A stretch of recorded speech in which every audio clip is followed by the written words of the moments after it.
Quelles sont les ressources que nous retrouvons au Québec et au Canada lorsqu'un membre de CA ou un employé découvre que le CA ou son équipe commettent des pratiques interdites?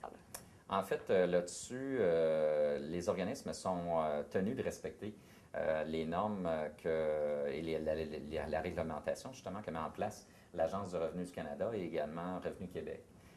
Parce que, évidemment, les organismes de bienfaisance, pour émettre un reçu pour fin d'impôt, c'est un privilège qui est obtenu en faisant la demande à Revenu Canada et Revenu Québec. Et à ce moment-là, donc, il y a des règles à respecter de la part de ces organismes-là. Et à ce moment-là, une personne qui peut soulever des problématiques quant à la gestion de l'organisme peut éventuellement soulever ces problématiques-là, que ce soit à l'Agence de revenu du Canada ou à Revenu Québec. De même, un organisme qui adhère, là, comme je le mentionnais précédemment, à des associations, à ce moment-là, donc, est tenu, évidemment, de respecter éventuellement, donc, par exemple, le Code d'éthique d'Imagine Canada. Alors, si l'organisme s'est inscrit pour, justement, respecter le Code d'éthique et si on ne respectait pas le Code d'éthique, bien, à ce moment-là, on pourrait éventuellement interpeller Imagine Canada et soulever cette problématique-là auprès d'Imagine Canada. Et à ce moment-là, donc, il pourrait y avoir perte du statut auprès d'Imagine Canada.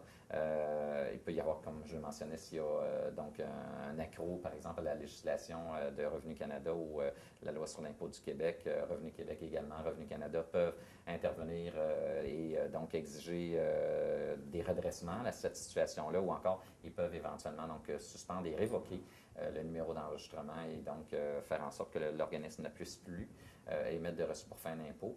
Par la suite, il y a également donc des associations professionnelles. Donc, si un individu qui fait partie d'une association professionnelle, par exemple l'AFP, comme je mentionnais précédemment, l'Association of Fundraising Professional, ou la PGP, peut également perdre son statut de membre, justement, de l'AFP ou de la PGP. Aussi, par exemple, une organisation fait partie d'une association comme la FESAC, donc l'Association des fondations d'établissements de santé du Québec. Il pourrait aussi soulever le problème auprès de l'association qui pourrait voir éventuellement essayer de revoir, en tout cas de s'assurer qu'on puisse aider l'organisme à redresser les problématiques qui ont été soulevées. Est-ce qu'un organisme de bienfaisance est tenu de faire une vérification annuelle?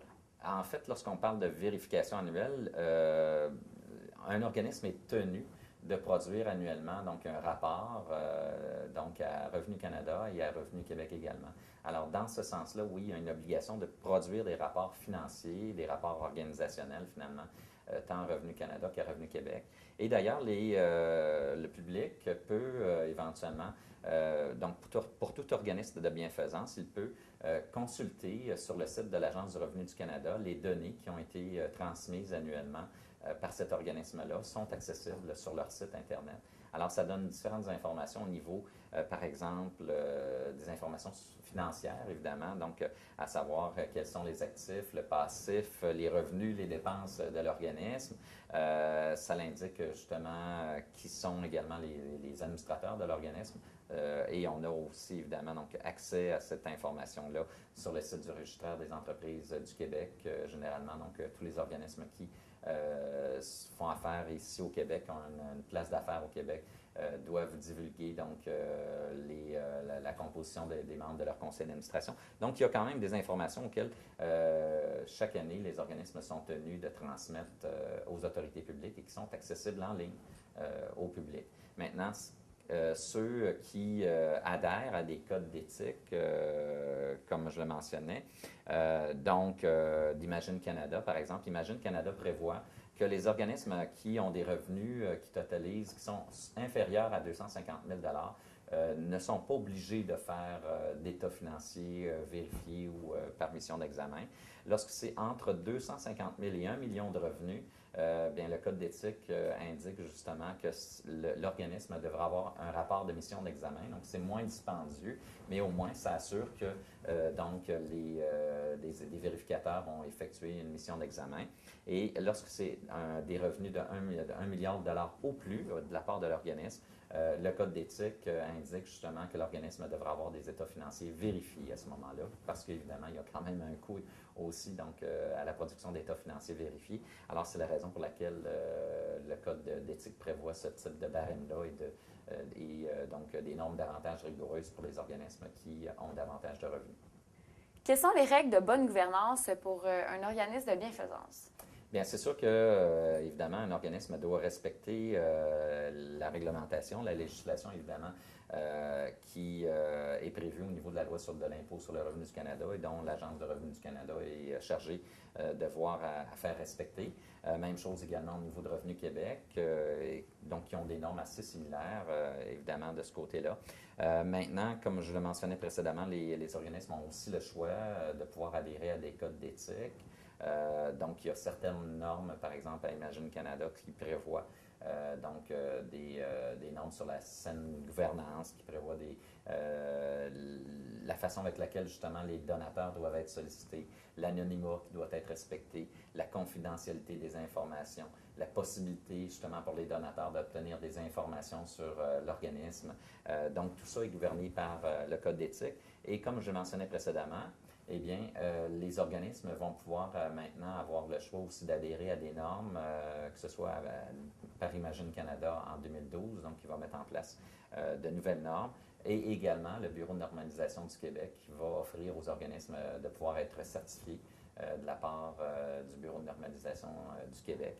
Et à ce moment-là, donc, les normes vont être davantage encore plus rigoureuses. Et à ce moment-là, donc, ce sera, on élève de niveau d'un autre cran, si je pourrais dire, les exigences de gouvernance par rapport aux organismes de bienfaisance. Et ce sera certainement de nature à pouvoir améliorer le niveau de confiance de la population envers nos organismes. Maintenant, il y a aussi certaines normes qui, en fait, bon, par exemple, souvent les gens posent la question, mais qu'est-ce qu'un organisme de bienfaisance devrait éventuellement consacrer comme ratio, finalement, de dépenses pour gérer, pour administrer son organisme?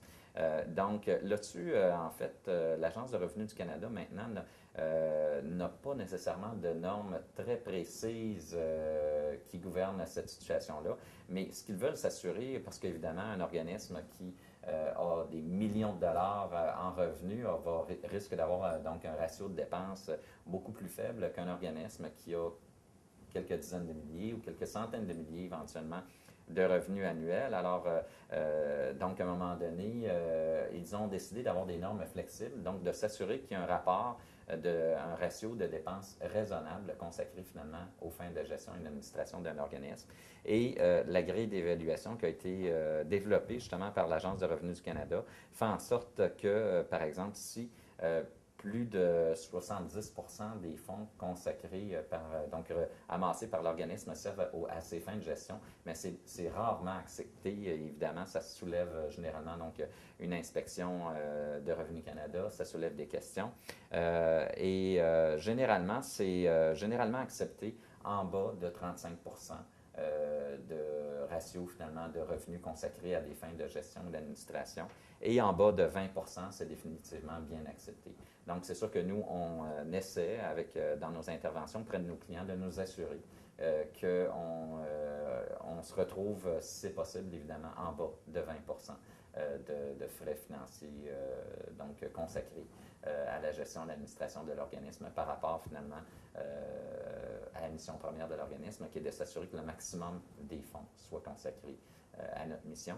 Mais évidemment, donc, un des éléments importants à considérer, c'est que certains programmes de financement qui visent à acquérir des nouveaux donateurs vont vont nécessiter un investissement financier plus substantiel. À long terme, c'est bénéfique, mais à court terme, ça nécessite donc un investissement qui n'est pas nécessairement aussi rentable. Ce qui fait qu'un organisme, justement, va davantage avoir un niveau acceptable autour de 20% de ratio de frais par rapport, donc, au niveau des revenus par rapport à ce qui est consacré réellement à sa mission. C'est justement le fait qu'on a développé donc différents types de programmes de financement où, oui, on a donc des frais d'acquisition, des investissements à consacrer à l'acquisition de nouveaux donateurs. Donc, souvent, les frais sont plus élevés, que ce soit au niveau public, postage, télémarketing, c'est souvent un peu plus élevé. Alors que si on fait aussi de la sollicitation face à face, bien là, les frais sont très minimes. Si on fait aussi donc des programmes de financement comme des campagnes majeures, des campagnes donc pour obtenir des dons substantiels, souvent les frais sont vraiment très, très minime. Et à ce moment-là, ça fait en sorte que ça équilibre finalement les finances de l'organisme et ça fait en sorte qu'on a des niveaux, un ratio beaucoup plus acceptable. Et par exemple, au niveau de nos campagnes de financement, nos campagnes majeures de financement, généralement, on s'assure que ce soit au moins en bas de 15% définitivement de frais finalement pour mener la campagne de financement, comprenant nos frais, mais aussi l'ensemble des frais de la campagne de financement. Généralement, c'est souvent en bas de 10%, mais dépendamment évidemment de l'ampleur de la campagne, parce que si on fait une campagne majeure d'1 million, si on en fait une de 20 millions, bien souvent on a une économie d'échelle lorsqu'on en fait une évidemment de 20 millions. Et là, à ce moment-là, évidemment, le ratio de frais est généralement inférieur et de loin là, à 10% finalement de l'ensemble des sommes récoltées.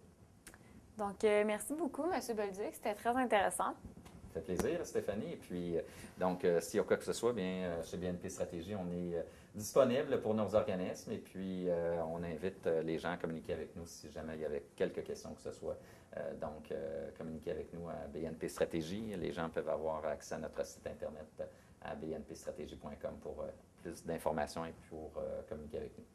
Merci. Merci, Stéphanie. Pour conclure sur la bonne gouvernance, bien que peu de règles existent, il est bien d'adhérer à des codes d'éthique pour créer un lien de confiance avec les parties prenantes. Le sujet de la semaine prochaine, le recrutement de bénévoles. Merci de votre intérêt pour la chaîne Philanthropie Québec.tv.